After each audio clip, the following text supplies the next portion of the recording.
মধ্যপ্রাচ্যে চলমান যুদ্ধের ২০তম দিনে ইসরায়েলের তেল আবিবে ভয়াবহ ক্ষেপণাস্ত্র হামলা চালিয়েছে ইরান। হামলায় গত ২৪ ঘন্টায় ইসরায়েলে অন্তত ১৭৭ জন আহত হয়েছেন। বৃহস্পতিবার এমনটি জানিয়েছে দেশটির স্বাস্থ্য মন্ত্রণালয়। এতে করে যুদ্ধ শুরুর পর থেকে ইসরায়েলে মোট আহতের সংখ্যা দাঁড়িয়েছে ৩,৯২৪ জনে। হামলার পর মধ্য ইসরায়েল ও উপকূলীয় অঞ্চলের বিভিন্ন স্থানে সতর্কতা সাইরেন বেজে ওঠে।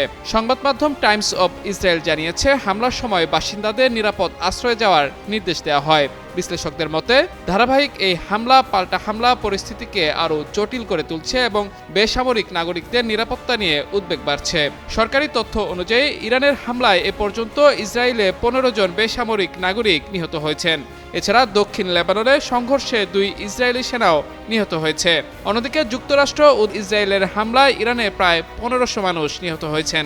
এছাড়া আহত হয়েছেন আরও অন্তত ১৮,০০০ মানুষ। এদিকে ইরানের বিরুদ্ধে শুরু হওয়া সামরিক অভিযান লক্ষ্য পূরণ না হওয়া পর্যন্ত থামবে না বলে জানিয়েছেন মার্কিন প্রতিরক্ষা মন্ত্রী পিট হেগসেথ। বৃহস্পতিবার এক সংবাদ সম্মেলনে অত্যন্ত কড়া ভাষায় তিনি বলেন, মার্কিন সেনারা ইরানে কোনো অন্তহীন যুদ্ধে জড়ায়নি, বরং একটি সুনির্দিষ্ট লক্ষ্য নিয়ে এগিয়ে যাচ্ছে।